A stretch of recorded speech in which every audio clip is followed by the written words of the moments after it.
दोस्तों, मैं Santosh Kumar Maurya super science coaching centre के चैनल में आपका स्वागत है। आइए हम जानते हैं आज भूगोल का पहला लेसन है खंड का भारत संसाधन एवं उपयोग। यानी कि हमें इस चैप्टर में संसाधन के बारे में ही पढ़ना है। संसाधन को इंग्लिश में रिसोर्स कहा जाता है। तो आइए संसाधन के बारे में समझते हैं। संसाधन है क्या चीज़? अगर मोटे तौर पर देखा जाए तो संसाधन का मतलब होता है कि वे सारी वस्तुएं जिससे मनुष्य जब उन वस्तुओं को ग्रहण करता है, यानी कि इंसान एक इच्छाशील प्राणी है। इंसान के अंदर इच्छाएं पनपती हैं और इंसान अपनी इच्छाओं और आवश्यकताओं के लिए इस वातावरण में पाए जाने वाले हर वस्तुओं को उपयोग करता है। तो अर्थात कहने का मतलब ये है कि संसाधन का मतलब ये होता है, संसाधन का मतलब क्या होता क्या है? तो वे सारी वस्तुएं जिसे मनुष्य की आवश्यकताओं और इच्छाओं दोनों की पूर्ति हो जाए, यानी कि वे सभी वस्तुएं संसाधन कहलाती है जिससे मनुष्य की आवश्यकताएं और इच्छाएं पूर्ति करती हो। वे सभी वस्तुएं संसाधन है। ये ब्लैक बोर्ड भी हमारे लिए एक संसाधन है, ये मार्कर भी हमारे लिए संसाधन है। तो आइए, संसाधन का मतलब कि हर वो चीज़ जो दूर दूर तक नजर आती है, जो इंसान के लिए उपयोगी है, वे सभी चीज़ संसाधन है। संसाधन के मोटे तौर पर देखा जा सकता है कि संसाधन दो प्रकार के होते हैं, भौतिकी और जैविक। यानी कहने का मतलब है कि संसाधन में वनस्पति, जीव जंतु, जलीय जीव, ठीक है, ये सब संसाधन हो सकते हैं। या किसी भी देश में पाए जाने वाले खनिज संपदा, जो धरती के अंदर से या धरती के ऊपर से जो खनिज संपदाओं को प्राप्त किया जाता है, वो भी कहीं ना कहीं हमारे लिए संसाधन है। और जो देश संसाधनों में यानी कि खनिज संपदाओं में संपन्न होता है, वो देश उतना ही विकसित होता है। तो प्यारे दोस्तों, संसाधन का मतलब होता है कि वे सारी चीज जो मनुष्य की, वे सारी वस्तुएं जो मनुष्य की आवश्यकताओं और इच्छाओं को पूर्ति कर दे, उसे हम संसाधन कहते हैं। ठीक है, तो क्या अब यहाँ पर बात किया जाए कि क्या सांप का जहर, जो सांप से हम जहर निकालते हैं, अमेज़न के जंगल में बहुत सारे लोग इस जहर को निकालने के, जो सांप के प्रति यानी कि जो सांप के बारे में जानते हैं बेहतरीन ढंग से, जो सांप विशेषज्ञ हैं, वो सांप के मुख से जहर निकालने का काम करते हैं। तो क्या सांप का जहर हमारे लिए संसाधन है? तो कहा जा सकता है कि सांप का जहर हमारे लिए संसाधन है, क्योंकि पहले सांप का जहर सिर्फ हमें हानि ही पहुंचाता था, इससे कोई लाभ नहीं मिलता था। उस समय मेरे लिए संसाधन नहीं था। लेकिन आज के दौर में, आधुनिक दौर में, जो सांप का जहर है वो भी हमारे लिए संसाधन है। क्योंकि जानिए कि सांप के जहर से, उस सांप, अगर सोचिए किसी सांप से जहर निकालते हैं, जैसे सी बेल्चर स्नेक हो या किंग कोबरा हो, किंग कोबरा से हम जहर निकालते हैं, तो अगर सोचिए किसी व्यक्ति को किंग कोबरा काट दिया है, तो उस व्यक्ति को बचाने के लिए किंग कोबरा के जहर से ही एंटी वेनम बनाया जाता है। एंटी वेनम का मतलब होता है कि वो जब सांप किसी इंसान को डसता है या उसके रक्त वाहिनियों में जहर छोड़ देता है ना, तो उस जहर के प्रभाव को कम करने के लिए एंटी वेनम का इस्तेमाल किया जाता है। एंटी वेनम जो बनते हैं वो सांप के जहरों से ही बनते हैं। सांप के जहर में अन्य केमिकल पदार्थ का इस्तेमाल करके उसी सांप के जहर को काटने के लिए, उस सांप के जहर को निष्क्रिय बनाने के लिए एंटी वेनम का इस्तेमाल किया जाता है। प्यारे दोस्तों, इस संसार का शुक्रगुजार मानिए या शुक्रगुजार मनाइए कि दुनिया का सबसे खतरनाक सांप धरती पर नहीं पाया जाता है। और दुनिया का सबसे खतरनाक सांप जो है, उसका नाम है सी बेल्चर स्नेक या सी बेल्चर सांप। सी बेल्चर सांप जो है, ये दुनिया का सबसे खतरनाक सांप है। ये सांप समुद्र के गर्तों में पाए जाते हैं। ठीक है, इसका खतरनाक होने की बात के बारे में ये बताया जाता है कि सी बेल्चर स्नेक का एक ड्रॉप जो जहर है, यानी कि एक बूंद जहर एक आदमी को मौत के घाट उतारने के लिए पर्याप्त है। समझिए, दुनिया का सबसे खतरनाक सांप सी बेल्चर स्नेक है, जो समुद्रों में पाया जाता है, ये धरती पर नहीं पाए जाते हैं। और भारत का सबसे जहरीला सांप जो है, भारत का सबसे जहरीला सांप किंग कोबरा है। ठीक है, तो इस प्रकार किंग कोबरा के जहर से ही, किंग कोबरा जब किसी आदमी को काटता है या डसता है तो डसने के उपरांत उस व्यक्ति को बचाने के लिए एंटीवेनम यानी कि किंग कोबरा के एंटीवेनम की जरूरत पड़ती है, और इसका इस्तेमाल करने से किंग कोबरा के जहर का प्रभाव निष्क्रिय हो जाता है, जिससे उस आदमी को बचाया जा सकता है। तो सांप का जहर भी हमारे लिए संसाधन है। तो आइए हम जानते हैं संसाधन के बारे में। तो संसाधन का मतलब होता है वे सारी चीजें जो मनुष्य की आवश्यकताओं और इच्छाओं यानी कि जरूरतों को पूरा कर सके, वे सभी वस्तुएं संसाधन हैं। तो इसी अवधारणाओं को देखते हुए एक भूगोलविद जिनका नाम है जिमरमैन, यहां पर दोस्तों दिया गया उनका नाम है जिमरमैन। जिमरमैन एक भूगोलविद है, ठीक है। और जिमरमैन ने कहा था कि संसाधन होते नहीं बनते हैं, क्योंकि सोचिए इस वातावरण में, इस पृथ्वी के वायुमंडल में बहुत सारे ऐसे पदार्थ पड़े हुए हैं जिनके उपयोग के बारे में हम नहीं जानते हैं। जब उनके उपयोग के बारे में नहीं जानते हैं तो वो हमारे लिए वो पदार्थ या वो वस्तु हमारे लिए संसाधन नहीं है। लेकिन जिस दिन उस पदार्थ के, उस वस्तु के उपयोग के बारे में जान गए, उसी दिन से वो पदार्थ हमारे लिए संसाधन बन जाएगा, संसाधन के रूप में परिणत हो जाएगा। इसीलिए इसी बातों को ध्यान में रखते हुए जिमरमैन ने एक बात कही थी कि संसाधन होते नहीं हैं बल्कि बनते हैं। संसाधन होते नहीं हैं, बनते हैं, क्योंकि इस वातावरण में, प्राकृतिक में बहुत सारे ऐसे पदार्थ हैं जिनका उपयोग अभी मानव उनके उपयोगों के बारे में नहीं जानता है। जिस दिन जान लेगा उसी दिन से वो पदार्थ संसाधन हो जाएंगे। तो आइए हम संसाधन के मतलब समझ गए। तो संसाधन के प्रकार क्या होते हैं, संसाधन कितने प्रकार के होते हैं, उसको भी डिस्कस करते हैं।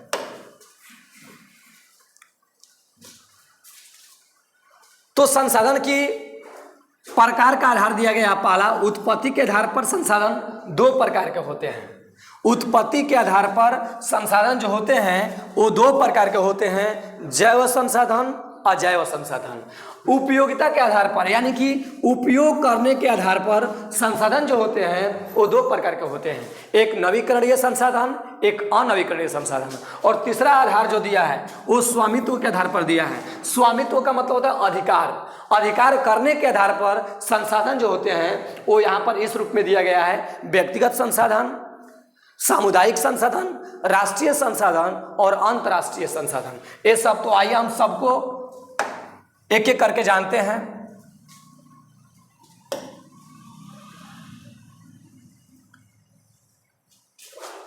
तो उत्पत्ति के आधार पर यानी कि वो जहां से उत्पन्न होते हैं, वो संसाधन का जहां से स्रोत होती है उसके आधार पर यानी कि उनके उत्पत्ति के आधार पर संसाधन जो होते हैं वो दो प्रकार के होते हैं, जैव संसाधन, अजैव संसाधन। अर्थात कह सकते हैं जैव संसाधन किसे कहते हैं, तो जैव संसाधन का मतलब होता है वे सभी संसाधन, वे सभी वस्तुएं जो जैव मंडल से प्राप्त होती है, ठीक है। वे सभी वस्तुएं जो जैव मंडल से प्राप्त होती है उस सबको हम क्या कह सकते हैं, जैव संसाधन। अर्थात हम ऐसे भी कह सकते हैं वैसे संसाधन जिसमें सारे सजीव शामिल होते हैं उसी को हम जैव संसाधन कहते हैं, ठीक है। वे सभी जीव जिससे मनुष्य की आवश्यकताओं और इच्छाओं को पूर्ति हो जाए, वे सभी जीव संसाधन हैं। यहाँ तक कि एक इंसान भी संसाधन के रूप में है, क्योंकि सोचिए अगर आपको घर बनाना होगा तो घर बनाने वाले मिस्त्री की जरूरत पड़ेगी, उसके कारीगर की जरूरत पड़ेगी। तो कारीगर एक इंसान के रूप में आपको पाया जा सकता है, ठीक है। यानी कहने का मतलब है घर बनाना हो तो कारीगर की आवश्यकता पड़ती है, और कारीगर इंसान ही होता है तो इंसान भी, एक इंसान के लिए इंसान की भी जरूरत पड़ती है। इसलिए मनुष्य भी जैव संसाधन में आ जाएगा। यानी कि वे सभी जीव जिससे मनुष्य की आवश्यकताएं पूर्ति हो जाए उसको हम क्या कहते हैं, जैव संसाधन। इसलिए इसका उदाहरण दिया है मनुष्य। यहाँ पर देख सकते हैं कि उसका जैसे में करके दिया है, उदाहरण दिया है मनुष्य, वनस्पति, वनस्पति का मतलब पेड़ पौधा भी आ सकता है, मत्स्य, मत्स्य का मतलब मछलियां भी होता है, ठीक है, मछलियां भी इसमें आ सकती है, पशुधन, पशु से प्राप्त होने वाली चीज या पशु, ये सभी क्या हो जाएंगे, जैव संसाधन के उदाहरण है, ठीक है। अब आइए हम जानते हैं अजैव संसाधन। अब सोचिए जैव संसाधन के बारे में समझ गए। अब जैव संसाधन के उल्टा है अजैव संसाधन। अजैव संसाधन का मतलब होता है वे सभी वस्तुएं जो जैविक न हो बल्कि जो निर्जीव वस्तुएं हैं ना, जैसे कुर्सी, बेंच, टेबल, ये सभी जीव, मतलब ये जो जीव शामिल ना होते हो, यानी कहने का मतलब है कि ऐसे संसाधन जिसमें सभी निर्जीव वस्तु शामिल होते हैं, जिसमें कोई जीव शामिल नहीं होता है, उसी को हम बोलते हैं अजैव संसाधन। यानी कि जैव संसाधन के ठीक उल्टा इसका परिभाषा हो जाएगा। अजैव संसाधन का मतलब होता है वे सभी संसाधन ना जो जैव मंडल से प्राप्त नहीं होते हैं बल्कि मानव निर्मित होते हैं, या वो हम क्या कह सकते हैं, वो निर्जीव होते हैं। वे सभी निर्जीव वस्तुएं जिसका उपयोग मनुष्य करता है और मनुष्य की आवश्यकताएं और इच्छाएं पूर्ति हो जाती है निर्जीव वस्तुओं को उपयोग करने के बाद, तो वैसे निर्जीव वस्तुओं को हम क्या कह सकते हैं, जैव संसाधन कह सकते हैं। यहाँ पर इसका भी उदाहरण दिया है जैव संसाधन। यहाँ पर स्पष्ट लिखा है निर्जीव वस्तुओं के समूह जैव संसाधन कहलाते हैं। जैसे चट्टान, ये चट्टान जो है एक निर्जीव वस्तु है। चट्टान, धातु, खनिज, ये सभी क्या हो जाएंगे, ये अजैव संसाधन में शामिल हो जाएंगे। ठीक है, इसके बाद आगे पढ़ते हैं उपयोगिता, यानी कि उपयोग करने के आधार पर ना संसाधनों को कैसे एक बार, दो बार, कितने बार उपयोग किया जा सकता है। तो उपयोग करने के आधार पर संसाधन जो होते हैं वो दो प्रकार के होते हैं। यहाँ पर देख सकते हैं आप दोस्तों, संसाधन दो प्रकार के होते हैं।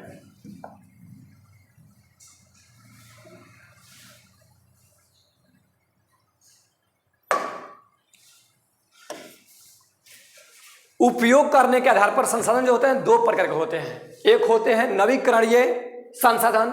नवीकरणीय यानी कहने का मतलब होता है कि वैसे संसाधन जिसमें आने वाली जो वस्तुओं का हम इस्तेमाल करते हैं, तो वे वस्तु का एक बार नहीं बल्कि कई बार इस्तेमाल करिए, उपयोग करने के बाद भी, यानी कि इस्तेमाल करने के बाद भी वो खत्म होने वाला नहीं है, उसी को हम बोलते हैं नवीकरणीय संसाधन। अर्थात कहने का मतलब है कि वैसे संसाधन जिसका एक बार नहीं कई बार उपयोग करने के बाद भी वो खत्म नहीं होते हैं, वो समाप्त नहीं होते हैं, बल्कि वो एक चक्रीय रूप में चलते रहते हैं।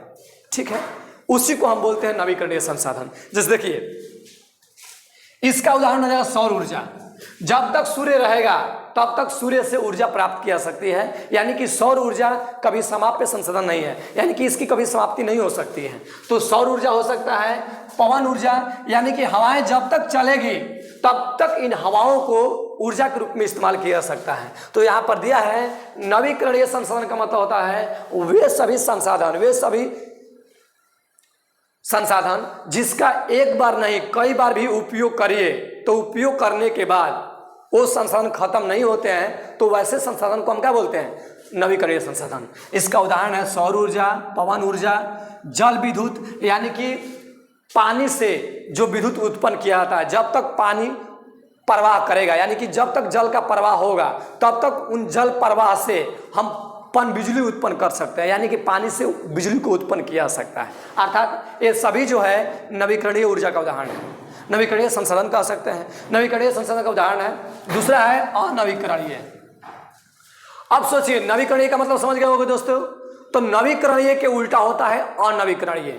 अनवीकरणीय संसाधन का मतलब होता है कि वैसे संसाधन जिसका उपयोग करते हैं और उपयोग करने के बाद एक बार या दो बार उपयोग करते हैं, तो उपयोग करने के बाद वो समाप्त हो जाते हैं या वो खत्म हो जाते हैं, तो उसी संसाधन को हम बोलते हैं अनवीकरणीय संसाधन। यानी कि वह संसाधन जिसका उपयोग किया जाए और उपयोग करने के बाद वो समाप्त हो जाए।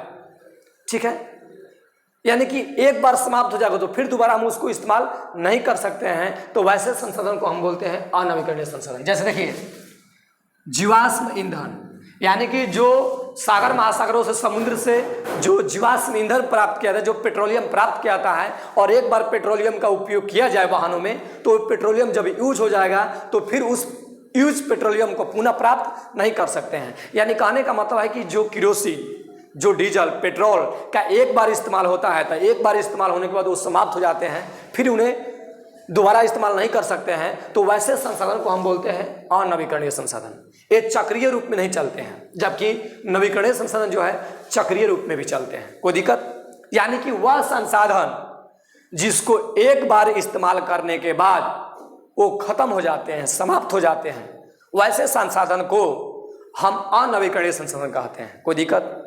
चलिए अब आते हैं, जानते हैं स्वामित्व के आधार पर। स्वामित्व का मतलब होता है अधिकार, ठीक है, यानी कि अधिकार के आधार पर संसाधन कितने प्रकार के होते हैं। तो यहाँ पर दोस्तों दिया गया है कि स्वामित्व के आधार पर संसाधन जो होते हैं 4 प्रकार के होते हैं। 4 प्रकार के कैसे हैं? पहला है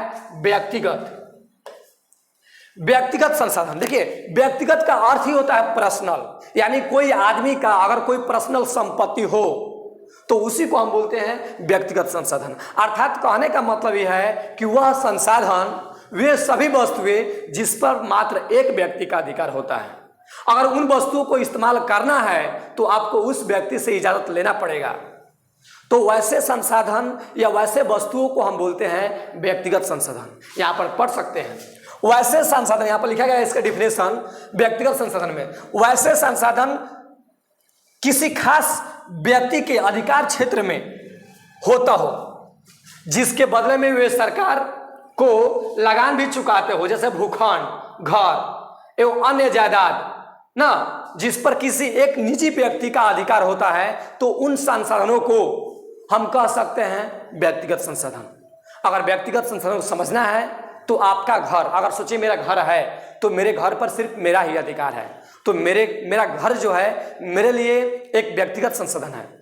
मेरा जो खेत खलिहान है वो मेरे लिए एक व्यक्तिगत संसाधन है। कोई दिक्कत? यानी कि व्यक्तिगत संसाधन का मतलब होता है कि जिस पर किसी एक खास व्यक्ति का अधिकार हो, यानी कि वही व्यक्ति उन संसाधनों का मालिक होता है। अगर हमें उन वस्तुओं का इस्तेमाल करना हो तो हमें उन वस्तुओं के मालिक से यानी कि स्वामी से इजाजत लेनी पड़ती है, तब हम उन वस्तुओं का व्यवहार कर सकते हैं, अन्यथा नहीं कर सकते हैं। तो ऐसे संसाधन को हम बोलते हैं व्यक्तिगत संसाधन।